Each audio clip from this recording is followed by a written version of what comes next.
MouseandJoypad.com bring you another original. It's fucking great. In the grim darkness of the future, there's only war, or Warhammer.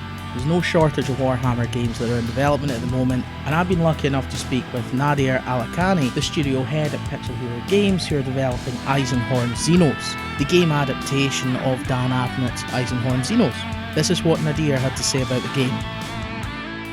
The game is Eisenhorn Xenos. It's an 3D adventure game adaptation of Xenos, the first book in the Eisenhorn trilogy, which is written by Dan Abnett. Did you have any correspondence with Dan Abnett when you were making the game, or did you just work off of the book as a template? A bit of both. Obviously, when we first started, we just to build up some speed, we started working with the material we had, the book directly. But over the course of development, we were put in touch with Dan several times, and he's been to the studio to visit on a few occasions, and we've, corresponded about, certain plot developments or characterization, that kind of stuff, just to make sure that we were kind of, getting the right feel for the world and the source material. So he's been involved throughout the project. Okay, and what was his level of involvement? Was it just fact-checking, or did he add anything extra to it? It was really mainly consultancy. There was some minor script editing. We had to take a lot of sort of edits ourselves, just because, on a daily basis, you're fine-tuning the gameplay.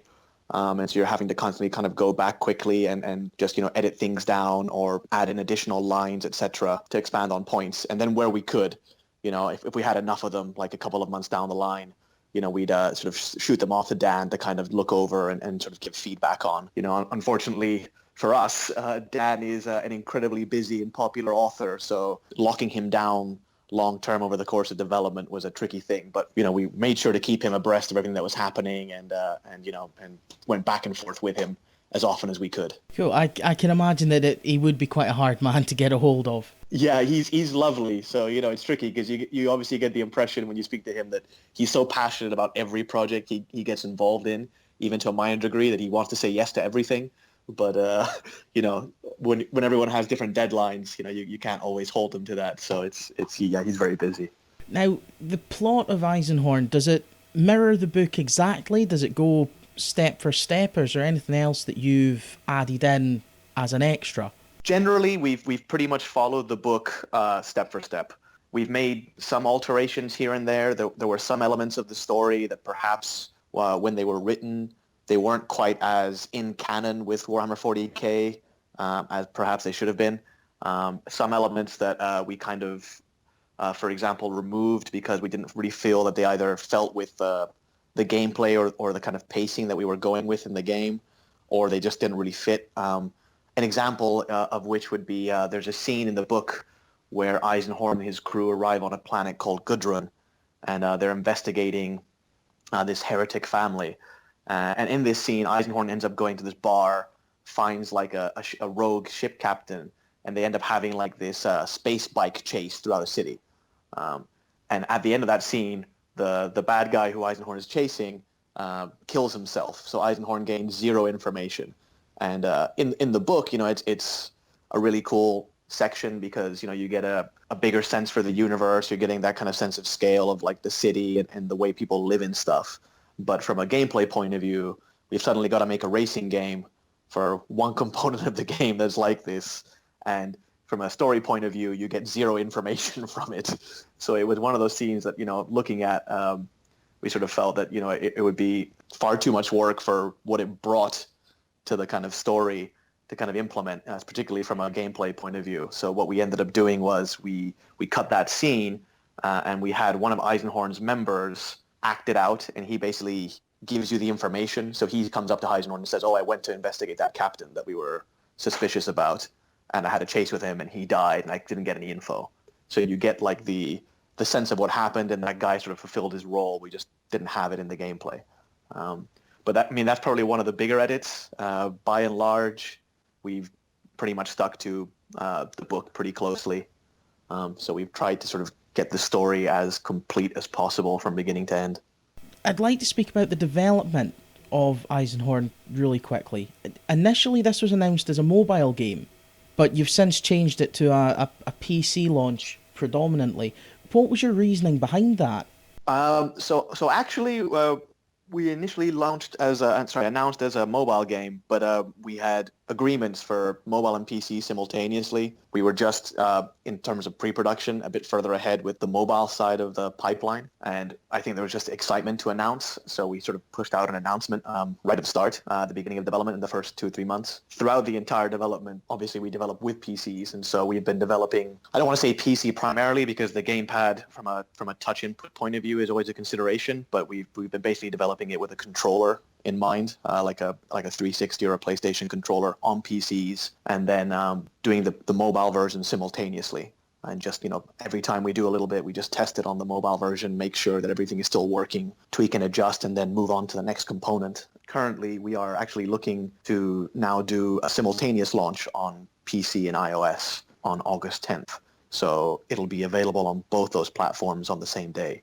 What challenges have you found in developing something that's going to work with a PC, you've said predominantly a joypad or controller, and a smartphone, a touch screen? Because the two systems often don't mesh together terribly well. No, absolutely.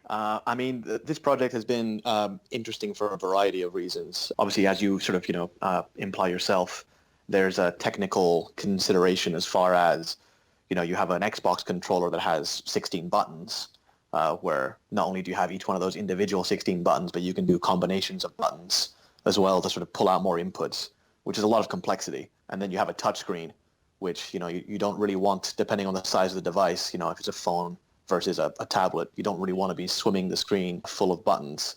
And the feedback you get is not the same, when you press a button on a controller. You're feeling the button going in and out, and you're getting all kinds of feedback that you don't get from a touchscreen. So that is a real challenge. Obviously, from the gameplay point of view, we've wanted to make the gameplay as complex as we could to serve the story that we're making. But the touchpad is always a consideration. But what we've tried to kind of do is streamline the mobile version, in terms of we've tried to make as many actions as possible sort of context sensitive throughout the adventure, for example, so that if there's actions that it doesn't make sense for the player to have available on the touchscreen because they can't really do them at that time, or it's unlikely to happen, we'll sort of hide those for you. So you're only seeing like 2 buttons on the screen instead of 8, that kind of thing. A big part of it was actually sort of developing the components of the gameplay in such a way that we would have extra elements to tune for mobile. To give you an example, so we have, combat and stealth in the game, but the reaction time of guards for spotting you can be different on either platform. We can add an extra amount of percentage delay on how quick they are to spot you. Conversely, with the combat, for example, we can do things like make the radius of your lock-on when you point at a guy bigger, the dead zone for how far you have to move your finger for him to walk or run different. Also, even the game speed. One of the things we found, and it's super subtle. I mean, no one's that we've ever handed the game to has even noticed it because it's that subtle. When we were playing the combat internally on a gamepad, and then we moved to the touchscreen, just the, for lack of a better term, lag you would get in having to look to double check that your fingers were definitely on the right position on the screen and that you were going to do the right button, press. Because on a gamepad you can kind of feel it without even looking, meant that the combat was a bit tougher on the touchscreen. So we reduced the game speed by something like 5%, which is, it's practically imperceptible to most people, but it just gives the players on the touchscreen enough time to be checking that their finger's in the right place, and it just suddenly felt much more manageable and natural. So we've sort of, throughout all the systems in the game, taken a lot of considerations such as those examples to make sure that we've got flexibility in the mobile version, but that on the PC one we can also kind of tune it up so it feels responsive and challenging enough. Were there any compromises that you've had to make in the PC release? The biggest compromise we've definitely had to make is obviously on the graphical side of things. Even though portable devices nowadays, every year they make a massive jump in quality, and the devices that we'll be releasing on, the higher end, tablets and phones are basically a beefed up PlayStation 3 or Xbox 360 at this point. As good as that is, and on a mobile device, that's not the same thing as a current spec PC or console game. So from a graphical point of view, particularly in terms of things like poly count, like, how detailed an object is, how many of them we can have on screen, all of that kind of stuff. There were limitations that we had to put on ourselves because ultimately the game has to run on mobile. Some of these things could be potentially offset in the future. If we have enough time and we can get it in cleanly, we could always do things like tessellation on the PC version so the characters and the objects are more detailed. But we're not a massive team. So the thing we really wanted to avoid was having to create two sets of assets for every asset in the game, because considering the scale of the book and the number of environments and characters and places you go to, we're talking about thousands and thousands and thousands of assets that would have to be sort of redone or repurposed for a different platform. Gameplay has not been too bad. There's the considerations I mentioned before, obviously, in terms of, the tuning and the tweaking. But yeah, I would say we probably could have, if we had just gone PC only, we definitely could have pushed the graphics further than we have. Now, for those that have read the Eisenhorn books, they will know that there's a fair amount of investigation work that the character goes through. Is there any elements of that have been included in the game, or is this more focused on the physical combat-based encounters? Where there was investigation, so for example, early on in the book when he goes on hubris in the Sun Dome to investigate an apartment sort of full of heretics, and they get into a gunfight very briefly. We have that section. Also, there's probably a better known section on Gudrun, where he goes to investigate a noble family, and he sort of enters in disguise, and then later on at night goes throughout their almost fortress-like abode, investigating and looking for clues, and we've adapted that pretty much exactly like the book. But again, like most of the things that we've done, we've sort of exaggerated the scale, because a lot of the things that happen in the book, they're resolved quite quickly. So he's kind of clambering around quietly for 3 pages, which would be 5 minutes of gameplay if we did it like that. So we've kind of scaled it all up to maximize the sense that you're Eisenhorn and you're in this noble family's kind of estate, and you have to actually search around and find clues. So there's definitely investigation. There's also some levels that are quite puzzle driven and sort of experiential. I'm thinking particularly of stuff to do with the Suruthi later on in the book, which are the alien race that show up in Xenos. You go to 2 planets that they're sort of involved with, and so we take an opportunity on those levels to start throwing in like weird abstract space puzzles and time dilation and try to kind of mess with the player's sort of sense of space. Have you incorporated that into the combat, or are you separating that more for the puzzles? Just because of the way the combat works, and it's quite quick and visceral, we haven't really incorporated that aspect into the combat directly, but much more so into kind of the exploration, the agility and the puzzles, as you say. Moving on to the combat, the actual mechanics of it. There's been some preview footage that's been released over the last month or so. Is there anything you can tell us how that has evolved, or is that fundamentally the same as the footage that we've seen so far? Well, obviously we're getting closer and closer to release, so things are becoming more and more locked down. But even then, the game is in a constant state of kind of flux and evolution. So we're always kind of tweaking and tightening things up. I mean, I would say the final game will not be a million miles away from the footage you've seen. We were aware of a lot of the feedback that we were given, so we've obviously looked into some of that. There'll be some differences. I think we're going to try our best to sort of tighten it up and just make sure it's as sort of responsive and as fun as we can get it.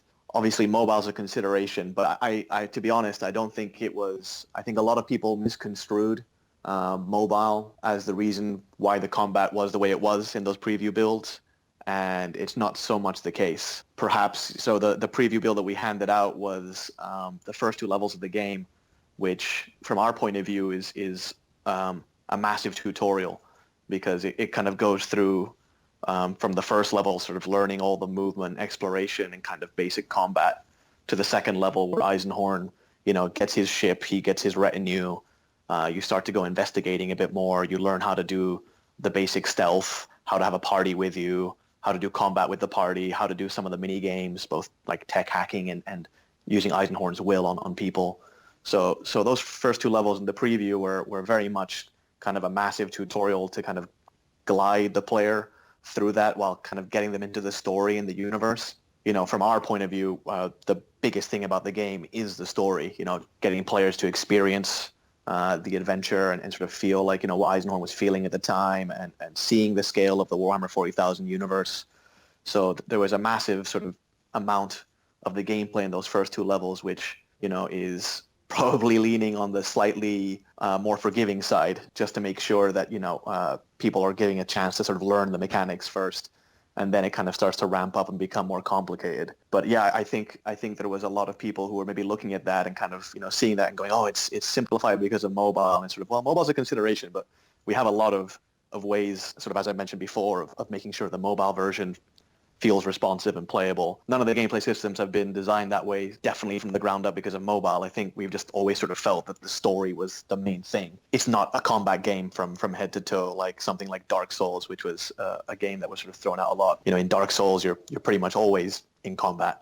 In our game, some levels have combat, but then there's some bits where, as I mentioned before, you're just sort of running around solving puzzles, trying to work out what's going on or stealthing around. So we just wanted to make sure that, we're always kind of powering you through the story. Because I think that's one of the big issues with games of this nature, the third-person action-adventure. They're inevitably going to get compared to Dark Souls. Personally, I feel that's a bit unfair, because Dark Souls is a very specific type of experience. No, I totally agree. I mean, Dark Souls is brilliant, but it's very much a combat-focused game. I mean, in Dark Souls, you run around, and if a corridor there's no one, there will be someone soon, and you're basically just fighting the whole time. So would you liken Eisenhorn, if we're taking the third-person action game motif, would you liken it more to, say, the Arkham series or Shadow of Mordor? If there was a line of kind of 3D adventure kind of action games, and you were kind of plotting where we would kind of sit in, I think Eisenhorn would sort of sit in somewhere around the sphere of, Uncharted, the Tomb Raider reboot, and kind of Batman. I would say, as far as like the linearity and the changing of gameplay mechanisms, Tomb Raider and the Uncharted games, are good examples of how Eisenhorn kind of flows. 1 second you're running around, searching, chasing guys, and the next second you're kind of slowing down, you're looking for clues, then we throw you into stealth. We're kind of constantly mixing up the different mechanics depending on what the plot requires, and just trying to keep the gameplay kind of feeling fresh, but moving you along through the story. Whereas Batman nowadays, Batman, like Arkham City and Arkham Knight, are more open world, and you can kind of go and do whatever you want away from the main story. But at the same time, Batman's got that super accessible combat where if you've got a lot of time and, experience, you can do incredible combos, but you don't actually have to be that good at it. You can go and button mash your way through it and then continue on with the adventure. Getting back to the combat, what weapons and skills upgrades, things like that, can we expect to see in Eisenhorn?